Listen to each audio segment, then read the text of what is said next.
Hi, everybody. Welcome to It's in the Cards. Hope you had a fantastic week. Probably those of you with kids headed off to college are working on getting them off the next week or so. Some of them already probably started.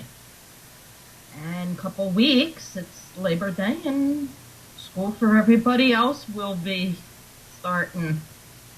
That time of busy year. We have tonight a host from a couple shows here on Penn. She is tomorrow evening on Aphrodite's Kitchen, and tomorrow is a special episode that she does when it's a full moon or around a full moon. And it's bitch night, so we're going to find out what that's all about when I bring her on. And she is also a co-host of the Alchemical Artisans Hour, and that is Friday nights at midnight Eastern. Friday night, Saturday morning, Friday at midnight, right here on Penn. So you can catch a whole lot of Anita this week. And so I don't forget, because at the end of the show, we're usually running out of time, and I might forget to bring it up again at the end. You will be able to see me this Sunday night at 8 p.m. on Penn. I am going to be a guest on Fear the Freak this Sunday night. So you'll get a whole bunch of us this week on a lot of the different shows. I want to bring on Anita. Hi, how are you? I'm just fine. How are you? Terrific, terrific. So, I guess we'll start with your show for tomorrow night, Aphrodite's Kitchen, because you're doing your special bitch night episode. Yes, I have only one thing to say about that, and that is, ow! Come help us! And this is your second one, isn't it? Because isn't this full moon, isn't it a blue moon? Yes, this is blue moon in the old sense of the word, in that it is, what was it, the 5th full moon of the season? Yes. So that makes it a blue moon. In the old original sense of the word, before they actually divided things up into 30-ish day months. So it's the 2 moons in a month is the newer sense of blue moon. Okay. So this is actually about, I think this is about our 6th or 7th bitch night. Actually. You had a few, yes. Yes. Because you started it sometime in the beginning of the spring. Yes, I think it was either February or March when we started. I'm a little foggy on the start because our original start date was scheduled for Valentine's Day, but I got a very bad sore throat and lost my voice. And we had to... Yeah. No, it wasn't not good. I remember that. I remember that of all times, right? Yeah. Well, you got it going. Thanks. And it has been a success. Everybody looks forward to it. Yes, it's now, hilarious. What makes Bitch Night different than your regular show each week? You do bring on a few guests at once. Yes. Usually they're guests that have already appeared on one or more of our shows, though that is not always the case. Sometimes we've inaugurated a guest with a first appearance on Pitch Night, but usually they've already been on the show. And it's a sort of group discussion session during which we talk about pretty much anything that we want to. It is not a family show. You're that, keep the kids away. Because you never know what's going to come up. Unless you're ready for the fallout. Yeah. Right. Because, Now, normally, yeah, what you do a variety of things, but I love when you do your concoctions in the kitchen, your recipes and everything else, and um, you have everything out on your counter and explain what it is you're going to be showing how to make, what the uses of it's for, and you have yes. all of the ingredients for whatever you're doing right there on the counter. Kind of like Martha Stewart, huh? Well, Martha Stewart is a little bit more food oriented than I've Right. been so I far. know, but it reminds me of because she's in the kitchen with her. Yeah. Also, there's a bit of Lynette Jennings in there. Yes, that too. A combination of quite a few people. So, yeah. Now, for those that are not at all familiar with you or the shows, you are a practicing witch, correct? That is And correct. you were born into it, if I believe. No, it No? only seems that way because I've been at it for so long. So, I've been at it for 38 years. Right, So okay, that's practically forever. right. And in spite of my youthful appearance, I was actually 19 when I began. Okay. So how did you get started? I felt that it's a, it's a, it was an instinctive thing, really. Even as a very small child, the light of the full moon would wake me up at night. And I did strange things that scared the wits out of my parents. Um, I can remember very vividly one night when the full moon woke me up, I took my sidewalk chalk and drew a circle in the living room carpet, which won me major points with my mother, let me tell you. Yeah. And we had one of the first artificial Christmas trees in the neighborhood. And in order to replicate the smell of a live tree, they bought pine incense and one of those funny little incense burners that looked like a log cabin. And it had a little lift off the roof, and there was a little metal shelf inside. And you'd light the cone and set it on the little metal shelf, and the smoke would come out through the chimney. And I didn't even know how to strike a match yet because I was so young. And yet I lit one of those incense cones, put it properly on the little metal shelf, and that was actually the smell of the burning incense that woke my parents and busted me. Oops. They found me sitting in the circle in the living room with my plush rabbit, my children's illustrated Bible, and an odd educational toy that my father had brought home with him one day, that I called Peter Skeleton because it was actually a man, the figure of a man, and you'd lift off this cover, and inside were all the bones and organs like a 3D puzzle, which is a very odd thing to give your child anyway. Yes. And they woke up and saw that around you. Yes, and they were horrified.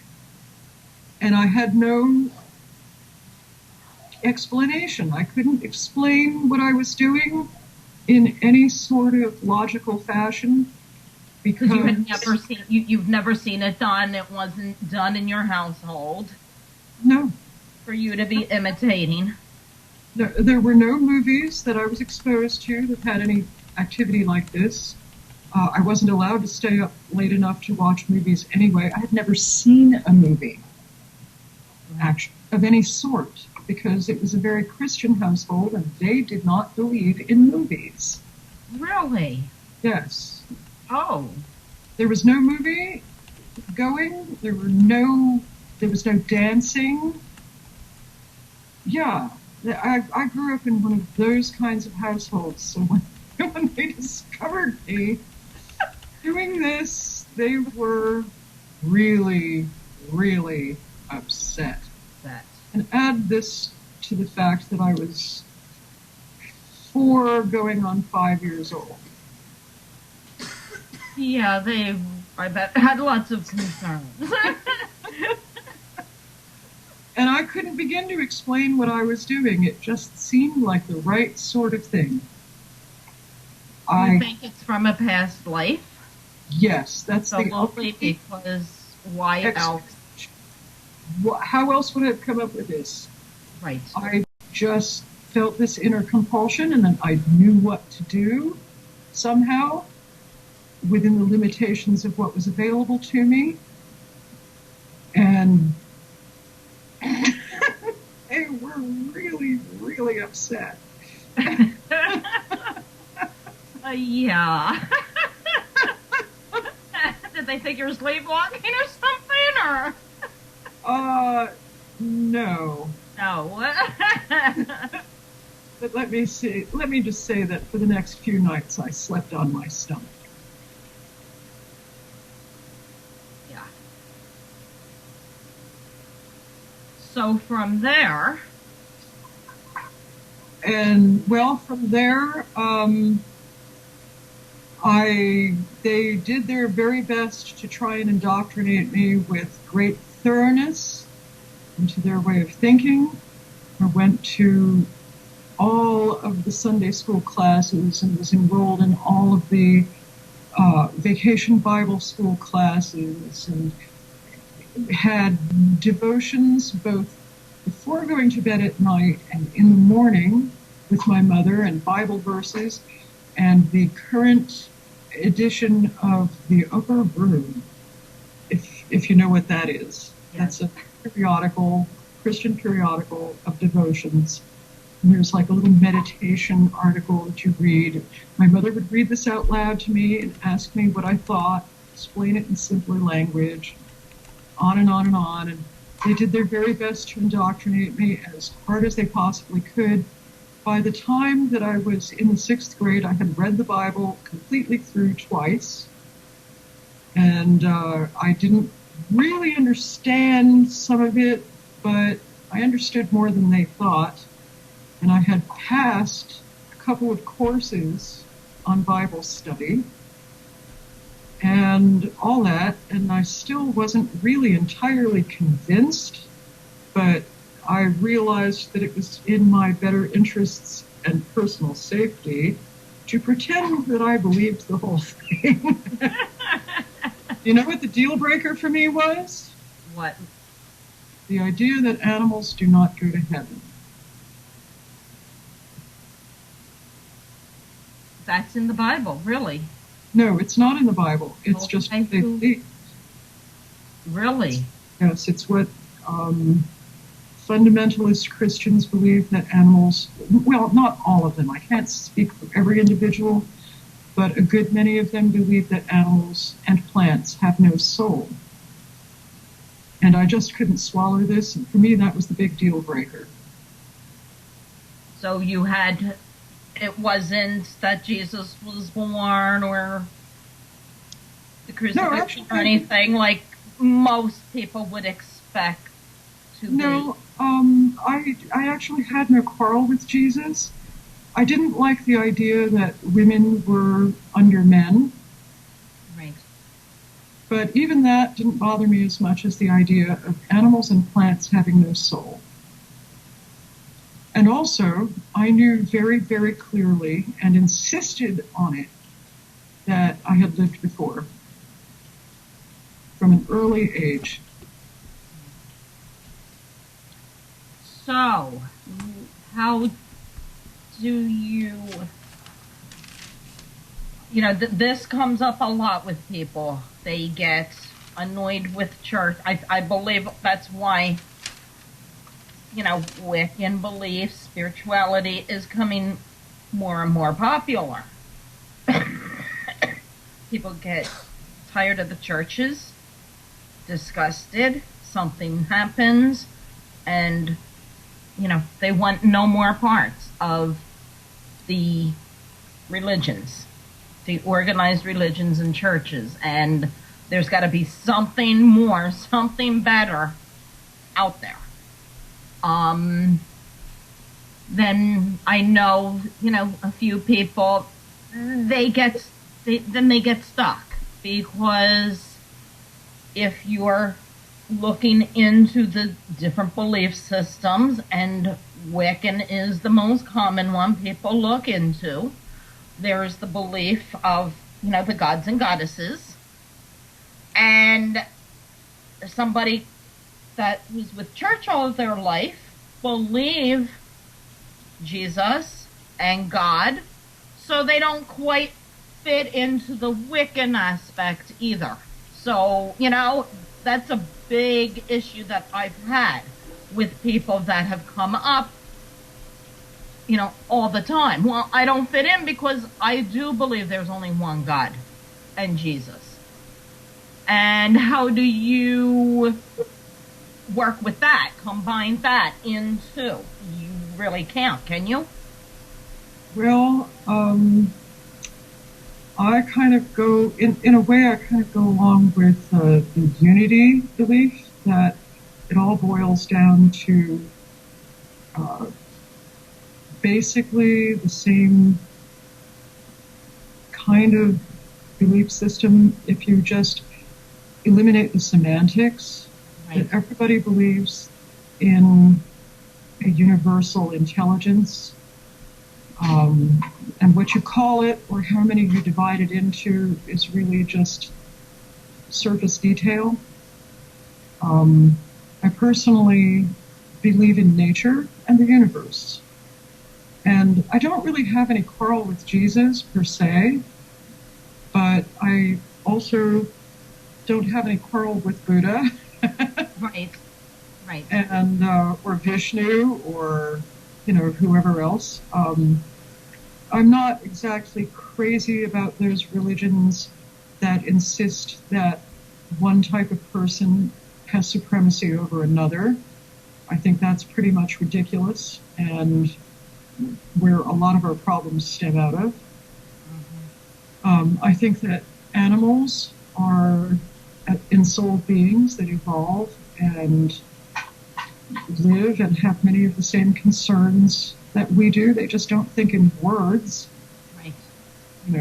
And I don't think that they should be considered beneath us. Right. And if we are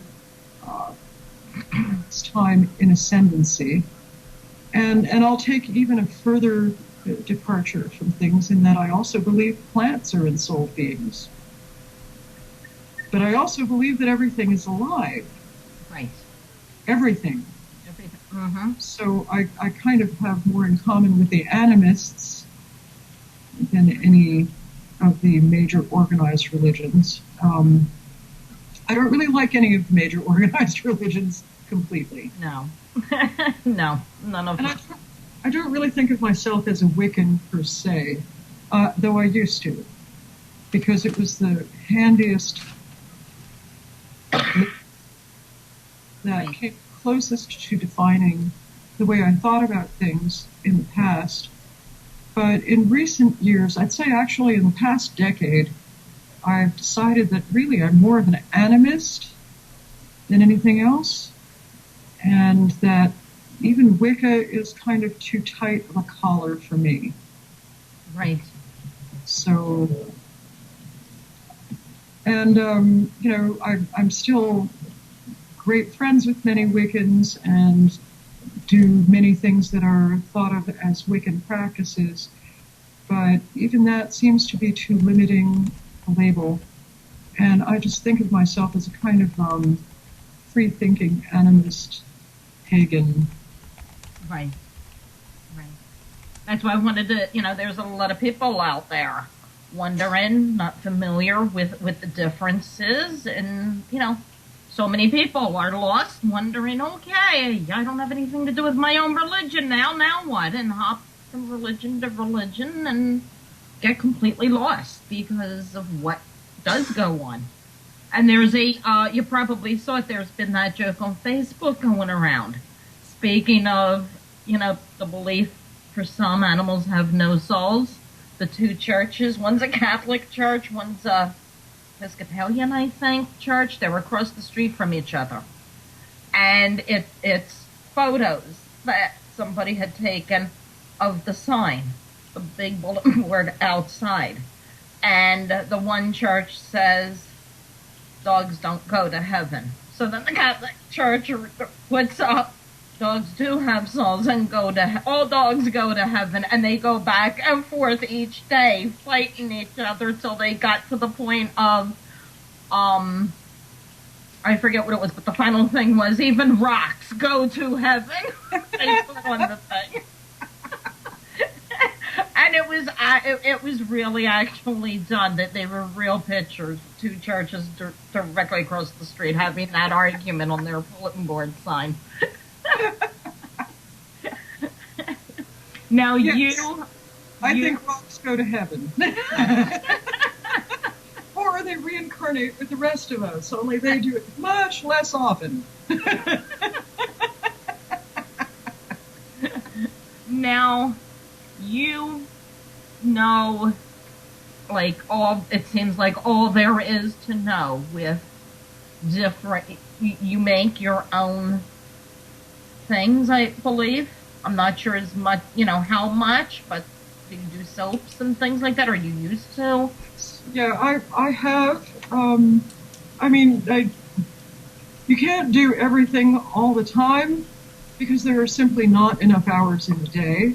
Right. But I've made all sorts of things and sold many of them. I've made soaps and bath salts and body powders and lotions and potions and hair rinse and shampoo and all that stuff.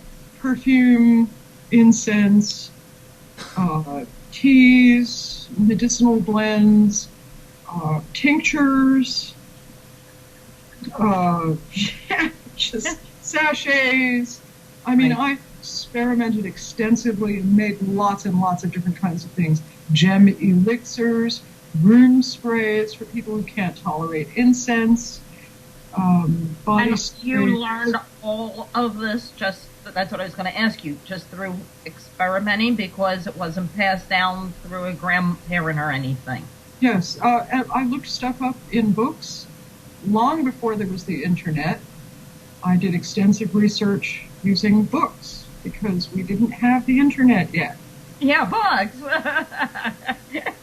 And the library. The Tesma. That's right. And I learned a lot about using the interlibrary loan system. And another thing that I used to go, I grew up in New Jersey, so it was an easy commute to New York City. So I went to, once I was old enough to escape my parents, and they couldn't really do much about it, I had it down to a science. I would take the bus to the train station and then train into Greenwich Village to a central location, and I would walk all over the place. I knew where everything was. I used to hang out at Samuel Weiser's and Strand Books and The Magical Child. And then I would go to Chinese apothecaries and Chinese restaurants at Chinatown, because Chinatown is really quite close to Greenwich Village. As a matter of fact, Greenwich Village, Chinatown, and Little Italy are all sort of crammed together in a general area. They're all within walking distance of each other if you just have a reasonably good pair of sensible shoes on. And I would walk to Canal Street, to Pearl River, where they have every single kind of art supply under the sun. And then downstairs and off to one side, they had the most extensive Oriental grocery that I have ever seen anywhere, except perhaps at, in Norcross, Georgia, there's a larger one now. But it's huge, it's amazing. They have everything. They have all the herbs. They have dragon's blood resin. They have everything. And I learned my way around those places, and I saved my pennies, and that's how I did everything. I went, I bought stuff, I looked stuff up in books, I bought stuff, I experimented, I did my own thing. I had to throw many of my early experiments down the toilet, but we won't go there. Because my later experiments were mostly successful. Right. So, and I still make a lot of my supplies for myself today because the commercial stuff just isn't up to snuff. No, it's not. So you also work with herbs? Yes. And you're good at different things to handle different medical issues or health problems as well. Yes. It's really a questionable legality in the United States because of the unfriendliness of the law. But yes, I have treated myself for many of my complaints and privately helped friends of mine. And I'm not really at liberty to say how because of legal considerations, but they're all alive and well. Nobody has gotten sicker because of what I've done. Right. So, and that's saying quite a lot that most doctors can't say. Exactly. Now, is it true, because we don't want to dwell on just one subject, but before we get off of that, you do have to be careful, though, because a lot of people are going, into vitamins and health foods. Is it true, though, you have to be careful with which vitamins are some vitamins or herbs not compatible with one another, or is it more so you can take whatever you need vitamin-wise, but watch a prescription drug with some of them? Or is it baloney for all of that? You can overdo dosage, and there are some things that shouldn't be combined together, but really mostly it's interactions with pharmaceuticals, which is where it gets dangerous. It's difficult to really overdose on most of your herbal medicines unless you just go about it in a way that is ridiculously overdoing it. There are some things that are, of course, the exception to that rule, and some herbs are poisonous. I mean, you really shouldn't. There are some plants that are deadly poison that grow wild, that look just like things that you might think were medicinal, that are named the same as things that are supposed to be consumable, like yellow jasmine, which is the state flower of South Carolina, and smells like a mild, gingery, very appetizing thing, and is one of the 10 deadliest poison plants in the United States. Is it? And yet, it's called jasmine, and there is such a thing as jasmine tea, which is made with true jasmine. And it looks kind of the same, and it has a sweet smell that some people might consider vaguely similar. It doesn't really look the same, but it kind of sort of looks the same. Right. Only it's a little trumpet-shaped flower, and jasmine is a little trumpet-shaped flower. It's yellow, and regular jasmine is white. It has the little corolla of petals, and jasmine has the little corolla of petals. The leaves have a superficial resemblance to each other, and some fool might assume that one was comparable to the other and gather it up and make tea and kill themselves. So you really have to know what you're doing. Please don't go out there and just assume that everything is safe because it's natural and herbal. It's not safe. Right.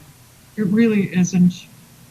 You can overdose on some vitamins, though it takes some doing to do so, and you would really have to take them for like huge doses for long periods of time. That's to what I was get. going to say. For the most part, Anita, with vitamins, like, they come in different milligrams and things like that.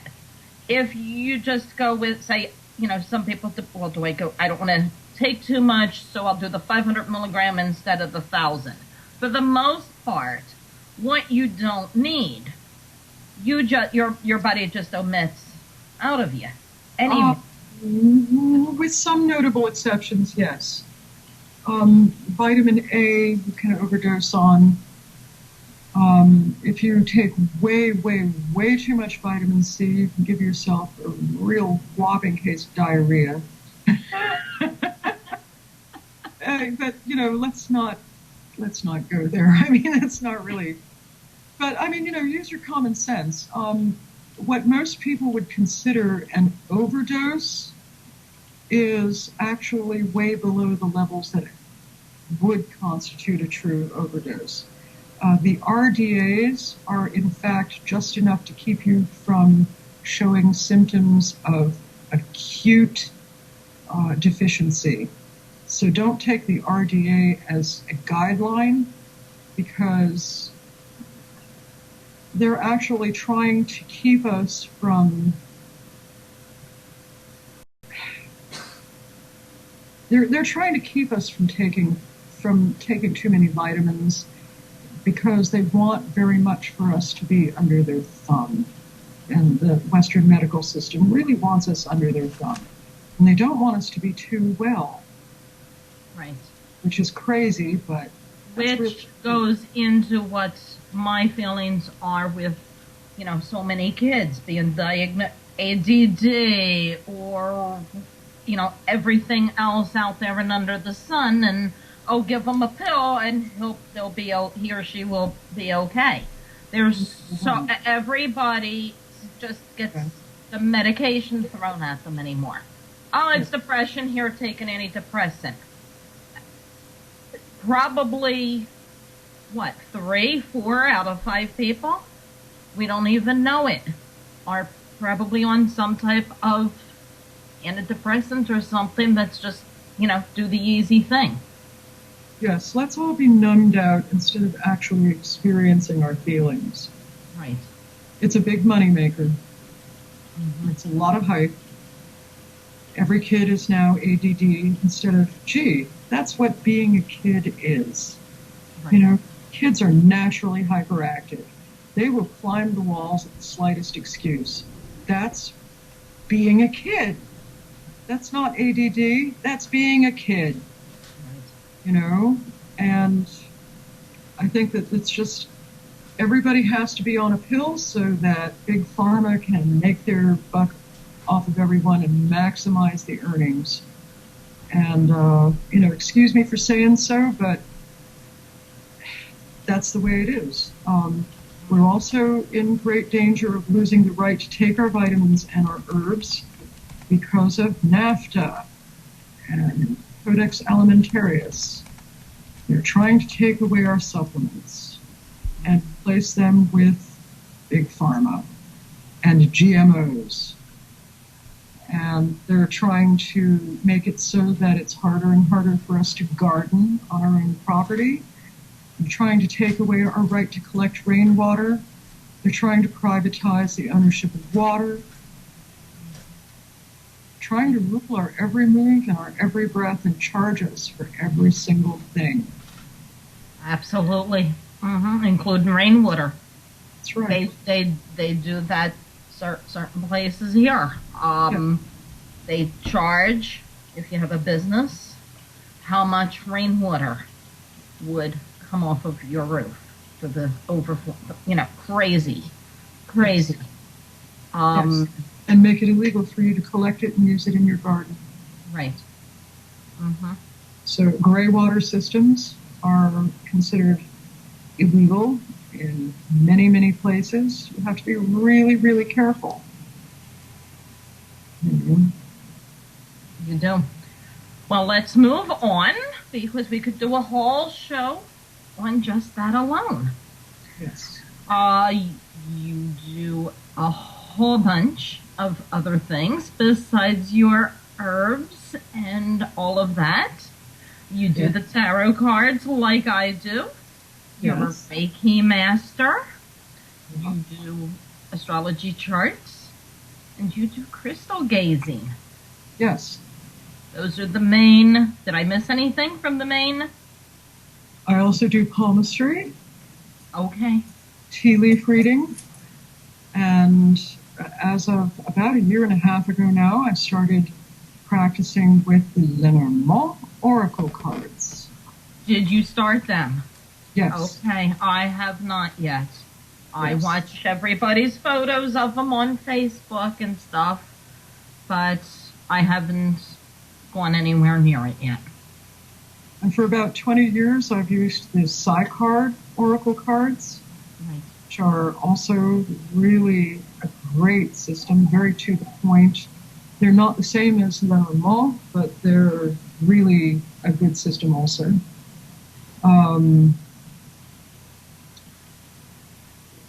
Do you have a preference between the Lamarn and the tarot? Uh, Do you find a big difference they are between? very different. They are very different. Tarot is deeper and broader in that, but it's also it's less specific. It's much more general.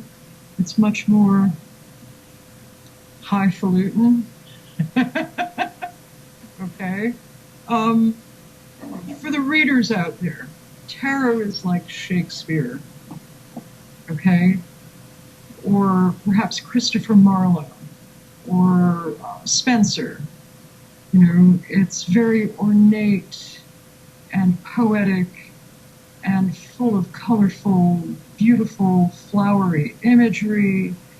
And you can go on and on and on into the stratosphere with the imagery and the complex analysis and explanations about this and that and the other. And Lenormand is more like Ernest Hemingway. It's to the point. It's very concrete. It's very immediate. It uses very clear and minimalist language. Even though it's very descriptive, it's terse. It's almost journalistic. It's blunt. Now, when you're doing the Lamarn, because tarot, you can do set spreads. There's all kinds of tarot books out there for the different spreads. Is it the same with the Lamarn, or can you just do your own thing like you're able to with the tarot? Well, I suppose in theory you could do your own thing, but that's not really where I'm at this time. I've only been doing it for a little over a year and a half now, so I'm following a school of thought that says learn the rules so that later on, when you really, really know what you're doing, you can break them. Right. So currently, I'm concentrating on spreads that were invented by other people that are traditional, like the 3x3, which is sometimes referred to as the petit tableau, the 3-card or 5-card spread, the 15-card spread, and the grand tableau that uses every single card in the deck. I should also explain that the petit Lenormand is, which I'm holding up a deck right now. The Petit Lenormand has 36 cards, and there are a couple of variations besides the Petit Lenormand. There are the Gypsy Witch fortune cards, which are a form of Lenormand, and they have 52 cards. And then there is the Grand Lenormand, which is the astro-mythological Lenormand, as they're sometimes called. And they have 54 cards and are much more involved to try and read. And I don't really know how to use them, though I used to have a deck a long time ago that someone had given me, but unfortunately they walked away with someone many, many years ago. Yeah. Someone came to visit me, and some weeks later I realized that they were gone. Not nice. No. No, Now, not. when you're doing a reading with those, do the questions have to be more specific than reading on a specific thing with the tarot cards? How does that work? You can get away with more vagueness with tarot, I think, than, or at least that's the way I feel. My point of view is that you can get away with being more vague with the tarot than you can with Lenormand. The more specific you get with your question, the more carefully you craft your question, the better your results will be. However, I do feel that that is also, to a certain extent, the case with the tarot also. Just because you can get away with more vagueness doesn't mean that that's the right thing to do to get really coherent answers. Exactly. Right. Right. And crafting your question is an important part of getting the optimal reading. Now, I'm watching the time and it keeps ticking away here, trying to stop it. Gonna have to have you back on again. Crystal gazing. Yes. Is that talking crystal ball reading or something completely different? Well, it can be, you can use a crystal ball. I have several. I don't know if you can see. Yes.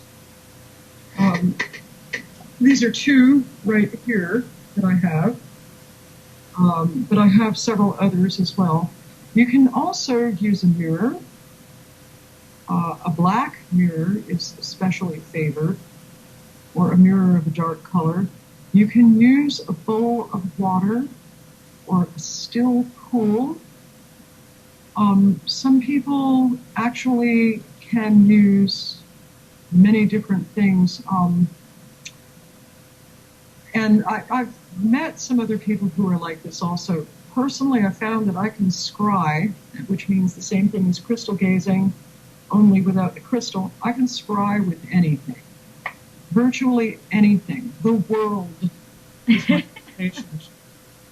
What is, because I know they have different crystal balls. The most common when people think of a crystal ball is the clear one from you see in the Wizard of Oz. The Yes. witch and all. But they have made out of all different kinds of crystals. Some Yes. are see-through. They're not clear. They're see-through, different colors, depending on which crystal it is. Some are almost solid. Yes. When you're not seeing through and almost like a marble texture. What's the difference in how they work and what would make one pick a certain crystal ball over another? Is it easier with a certain type than another? I think that it varies with the individual.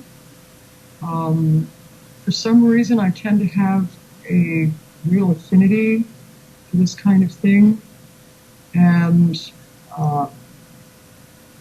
it doesn't really matter what I use. I have calcite ones. I have this lovely black one that has a sort of cat's eye, what is called chatoyancy, which is a sort of iridescence that moves around inside of the structure of the crystal. I have a clear one. I have this one that has cobalt and amber glass swirled around in a sort of freeform design inside the clear crystal, and it has bubbles in it. That's the one that's been catching my eye all Yeah. night. That one. And that was a gift from a dear friend back in South Carolina. This one was given to me on my 23rd birthday. It actually has a very interesting story behind it. If I can do it very briefly, I think we can fit it in without too much hassle, in about 5 minutes or less.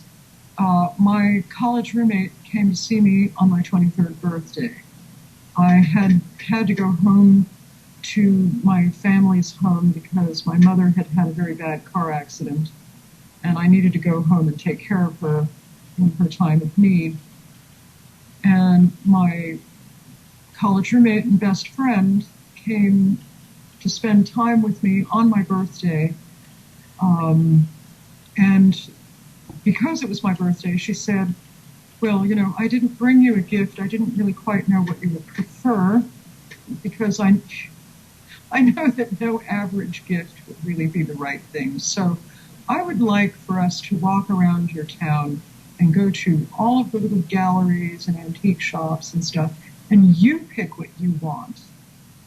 Nice. So, and I came from a very affluent town where there were plenty of galleries and antique shops and things, and gift shops and curio shops of various types. And we went to every single one. Every single one. And in most of them, they treated us like we were trashy hippies. They would not wait on us. Even when I saw... Like the Pretty Woman movie. Yeah, it was really bad. Pretty Woman had not been made yet. Right. And we weren't dressed that shabbily. I mean, we were wearing jeans. That's my email. But they were nice jeans. I mean, we were not dirty or shabby, but we were young and kind of ethnic looking, and they didn't much care for us, and they wouldn't wait on us. So, and as we were walking home, the temperature plummeted, and it began to cloud over and look like it was going to snow. We were passing a storefront gypsy. A neon gypsy storefront on the way home. And my friend had just begun to study palmistry. And there were palmistry charts, like posters, in the window. And so she stopped and she was pointing out the different... We each took off a glove and she was pointing at the lines in her palm and then in my palm and then on the poster. And we were talking about it. And gypsies inside were watching us with great interest. And they kept on gesturing to us, come in, come in. And we were like, no, that's all right. No, that's all right. And so finally, the older of the two women pokes her head out the door and says, it's freezing out there. Why don't you come in? And we were like, no, we're on our way home. And she was like, oh, come on in. Have a cup of tea with us. And we're like, no. She's like, I'll read your cards. We're like, no. We both read cards already. Well, I'll read your palms. Well, she's already a palmist. So they're like, we don't care. We're bored. It's cold. We've had no business. And watching you is making us cold. Come in and we'll give you tea. And, you don't have to buy anything. We really don't care. So went inside, and sure enough, they made us tea, and they were chatting with us, and they were very pleasant. And finally, they found out it was my birthday, and so they offered to read my palm. And they were reading my palm and going on, oh my goodness, so you're a tarot card reader. Oh yes, here's the psychic cross, and here's this, and here's that. And, oh my goodness, look at this. And two of them are just like, wow, your palm is all full of this stuff. And And Nancy's like, yeah, I keep telling her this. She ought to read palms. She ought to learn to read palms too. And they're like, honey, you can do anything. You can learn any of this. You are so gifted. Oh, this is so terrific. Oh, we're so glad you stopped by to visit us on your birthday. So then my friend Nancy is like, we went to every single store in this place, in this whole town, and we could not find her an adequate birthday present. Everybody was so snobby. And they looked at each other and they said, well, we've been getting stuff together for a yard sale. Would you like to look through our box? So they brought out a box, and it was mostly junk jewelry that didn't appeal to me in any way. And I was like, no, I'm just not into this stuff. Nancy, meanwhile, had spotted this crystal ball sitting over on the windowsill with a scarf over it. And she went and she said, can I look under the scarf? This is a crystal ball, isn't it? He said, yes, it is. Really shouldn't touch that.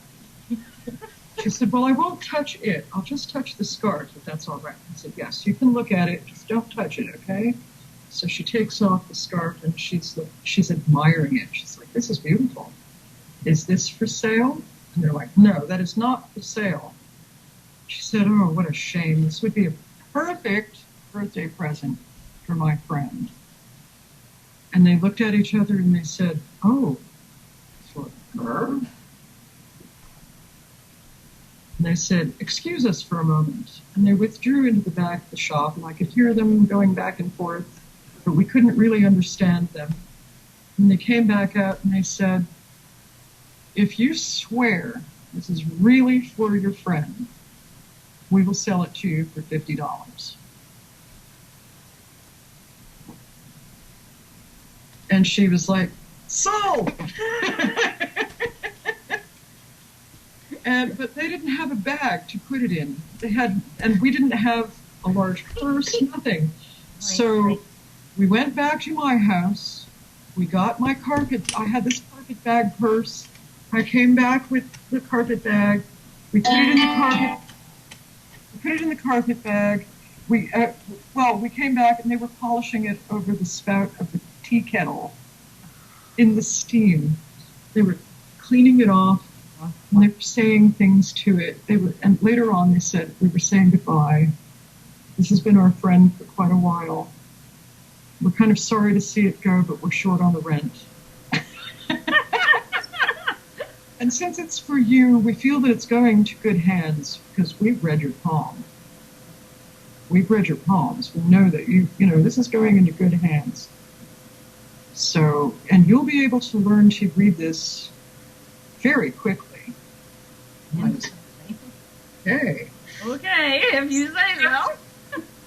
We carry it home. My mother comes in. Just as we're looking at it, we're like, ooh, ah, ooh, ah. And right then, my mother walks in and we like quickly hide it away. And Nancy whispers to me, so what did you see? What did you see? I said, I saw a shopping cart, of all things. And she's scornful. She's like, of all the things that you could see, a shopping cart? Really? And right then, my mother walks in the room. She says, girls, could you go to the grocery store for me? Get out. We went to the grocery store. We got everything on the list. As we're coming home, a snowstorm starts. It was the era of paper bags. Our paper bags melted in the snow. We were dropping pieces of broccoli and mushrooms into the snow. I looked across the street, there's a shopping cart. So we picked everything up by the handfuls, we carried it across the street to the shopping cart. We got about halfway home, it got stuck in a snowdrift. I looked across the street again, back to the original side we were on, there's another shopping cart. Get out. Everything up in the shopping cart, we carried it across the second shopping cart. We got it all the rest of the way home until we got it stuck in a snowdrift right in front of my house. I went and got my mother and I said, quick, get bowls, get bags, get whatever you have. We have handfuls of vegetables. My God, that's funny. It's like, what happened to the bags? I said, they melted in snow. And that's my crystal ball, and it was this crystal ball right here. That's one. Very neat. Very neat. Well, we didn't even have a chance to talk, so we'll mention it quick because we talked about Aphrodite's Kitchen. Everybody can see you tomorrow night on that. It starts at 8 o'clock? 8 o'clock Eastern, so an hour earlier.